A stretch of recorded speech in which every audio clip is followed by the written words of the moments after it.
Cordier sur la lutte contre la corruption au sein de l'administration. Je suis en train de travailler, je te rappelle. SMS. Voilà. Donc, désolé également pour les conditions dans lesquelles nous travaillons. Nos locaux définitifs sont en beaucoup de réflexion. Voilà, donc nous sommes dans un espace qui n'est pas forcément indiqué. Nous prendrons des mesures à l'avenir pour recevoir dans des conditions meilleures. Monsieur le directeur de cabinet, messieurs les directeurs, sous-directeurs, chefs de service, messieurs les membres du cabinet, chers amis et partenaires de la presse nationale et internationale, à l'entame de mes propos, je voudrais vous souhaiter la cordiale bienvenue dans les locaux du ministère de la promotion de la bonne gouvernance, du renforcement des capacités et de la lutte contre la corruption. Ce ministère est le vôtre. Dans le cadre de nos actions et de nos attributions, nous aurons de fréquentes rencontres parce que la question de la lutte contre la corruption nécessite une belle synergie et une complicité entre les médias et le ministère, les médias et les services publics. Mesdames et messieurs de la presse, en vous conviant ce matin à ce point de presse, le département ministériel que le président de la République, son Excellence M. Alassane Ouattara, sur proposition de son Excellence M. le Premier ministre Patrick Hachi, a bien voulu me confier, notre département ministériel, disais-je, souhaiterait dévoiler aux Ivoiriens et à l'ensemble des populations vivantes en Côte d'Ivoire la conduite d'opérations de vérification dénommée Opération Coup de poing au sein des services délivrant, des structures délivrant des services publics à fort soupçon de corruption. Pour mieux appréhender l'opération, je vous parlerai de son contexte, de la conduite du processus, des secteurs visés et enfin des perspectives. Sur le contexte et la justification, la corruption, vous le savez, constitue un défi important pour la bonne gouvernance, pour la croissance économique durable, la paix et le développement des pays africains et en particulier de la Côte d'Ivoire. La Banque africaine de développement estime que chaque année, 148 milliards de dollars sont perdus en Afrique du fait de la corruption. Et des observations que nous recevons assez régulièrement de nos partenaires économiques et financiers indiquent que par l'effet de la corruption, la Côte d'Ivoire perd des milliers de dollars qui auraient pu servir aux infrastructures sociaux de base, qui auraient pu servir à un développement économique beaucoup plus équilibré. La volonté du gouvernement ivoirien de promouvoir la bonne gouvernance et de lutter contre la corruption s'est traduite par le renforcement du dispositif institutionnel et juridique de prévention et de lutte contre la corruption et les infractions assimilées, la ratification d'instruments et l'adhésion à des mécanismes internationaux de promotion de la bonne gouvernance et de la lutte contre la corruption. Ainsi, dans le cadre du renforcement de la lutte contre la corruption, le ministère de la promotion de la bonne gouvernance, du renforcement des capacités de la lutte contre la corruption, créé le 6 avril 2021, a lancé il y a quelques mois, en collaboration avec des structures spécialisées, une série d'opérations de démantèlement d'actes de corruption dans les structures délivrant des services publics fréquemment utilisés par les populations. En effet, bien que la Côte d'Ivoire ait gagné depuis 2013 9 points dans le classement de Transparency International, la perception des Ivoiriens en matière de corruption ne s'est pas améliorée selon les résultats du sondage Afrobarometer. La conduite d'opérations coup de poing visant à mener des investigations dans les structures délivrant des services publics permettront de soulager le quotidien des Ivoiriens en freinant les formes de corruption les plus pernicieuses dans les structures visitées, en dissuadant la poursuite d'actes de corruption dans les autres structures délivrant des services publics et en améliorant la perception des Ivoiriens sur les efforts entrepris par le gouvernement. Le processus de l'opération coup de poing en tant que tel. La conduite de ces opérations coup de poing s'inscrit dans le cadre des résultats 1 et 3 de la feuille de route 2021 du ministère. Ces résultats visent à dissuader les acteurs de la corruption et à renforcer la relation de confiance entre l'État et les citoyens. Dans sa conduite, la démarche comprend 3 volets. Un premier volet est la phase de préparation des opérations. Le deuxième volet, la phase de mise en œuvre des opérations. Et le troisième volet qui consistera à la phase de mise en place de dispositifs anticorruption dans les structures concernées. Il reste évident que les phases de préparation et les phases de conduite et des opérations sont des phases extrêmement confidentielles compte tenu de la nature des opérations. Et nous avons été alertés ce week-end par une note de la haute hiérarchie de la gendarmerie qui demandait à chaque élément, chaque gendarme d'être sur ses gardes parce que certainement la haute hiérarchie a eu vent donc, de l'intensification de cette phase de préparation et de la conduite des opérations. Et donc ces phases-là sont des phases extrêmement délicates, extrêmement confidentielles. La phase de préparation a consisté à identifier une liste de structures à fort soupçon de corruption, d'identifier les formes de corruption à fort impact sur les populations et de mettre en place des équipes d'investigation qui sont quelquefois des équipes mixtes, civiles, gendarmes, policiers et même des organisations de la société civile. Ce sont des équipes de vérification administrative. Il ne s'agit pas ici à ce stade d'investigation de nature judiciaire. La phase de mise en œuvre nous a permis de conduire les opérations, de recueillir les preuves sur les actes de corruption ciblés et de détecter des actes flagrants de corruption. Enfin, la phase de mise en place de dispositifs de prévention consistera à mettre en place des outils de mise en conformité afin de réduire le risque de survenance d'actes de corruption et de mettre en place un dispositif d'alerte pour les usagers et le personnel interne à la structure. Et cette structure, nous allons revenir là-dessus à l'occasion d'un autre point de presse avec vous. Cette phase a démarré avec certaines sociétés d'État où après les audits de gestion comptable, après les audits de conformité, nous sommes en train de mettre en place des outils anticorruption pour prévenir d'autres risques de corruption et de malversation économique et financière.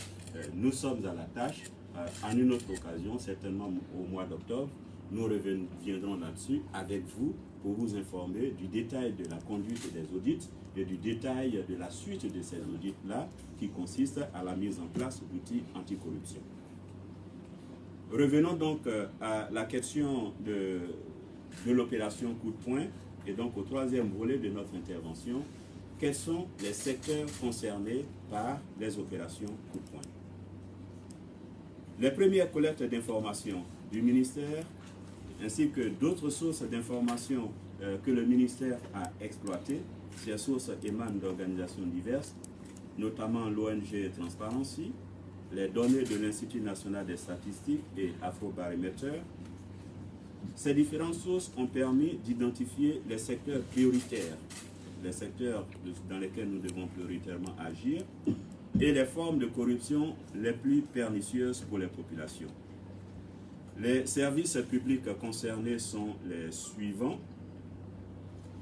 Le service des transports,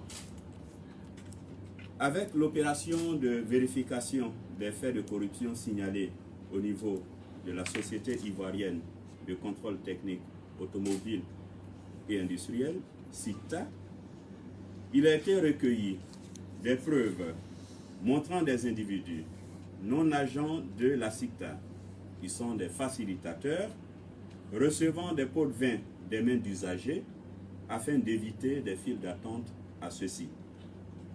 Recevant des pots de vin afin d'éluder les pénalités de retard, recevant des pots de vin afin d'assurer un passage avec succès lors du contrôle technique, quel que soit l'état du véhicule. Une autre opération de vérification d'allégations d'extorsion de fonds par des agents de sécurité, police et gendarmerie confondus, lors de contrôles routiers, nous a permis de recueillir des vidéos montrant des agents de police et de gendarmerie recevant des sommes d'argent des mains d'usagers. Ces vidéos sont disponibles et au nom de la confidentialité, au nom du principe de la présomption d'innocence et de la protection des données personnelles, ces vidéos ne peuvent pas être mises à la disposition de la presse, mais ces vidéos sont transmises aux autorités judiciaires concernées. Enfin, il a été constaté des tracasseries routières en lien avec le convoyage des produits vivriers. À cet effet, je vous fais remarquer qu'une collecte de données sur le terrain nous a permis d'avoir une idée des sommes payées par les commerçants. Ainsi, à titre d'exemple, sur l'axe Iré-Abidjan, le commerçant marchand de produits vivriers doit s'acquitter d'une somme totale de 20 000 francs répartie entre les différents barrages pour espérer voir sa marchandise arriver à destination. Sur l'axe Bandjaï-Abidjan, l'opérateur doit débourser à peu près 42 millions. Et là, nous parlons des taxes indues prélevées par les agents de contrôle policiers et gendarmerie sur le convoyage des produits vivriers.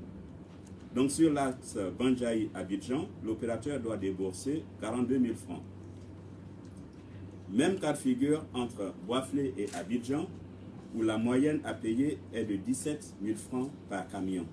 Et nous avons, mesdames et messieurs, plusieurs exemples de cette nature.